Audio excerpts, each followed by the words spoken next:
வெற்றியைப் போலவே ஒரு தோல்வியும் நல்லதடி.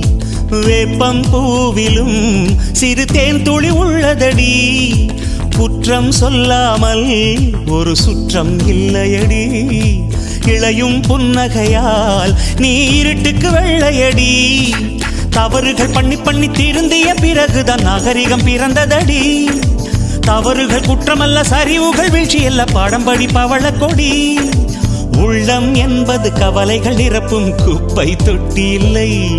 உள்ளம் என்பது பூந்தொட்டியானால் நாளை துன்பமில்லை. புயல் மையம் கொண்டால் மழை மண்ணில் உண்டு. எந்த தீமைக்குள்ளும் சிறு நன்மை உண்டு. ஓ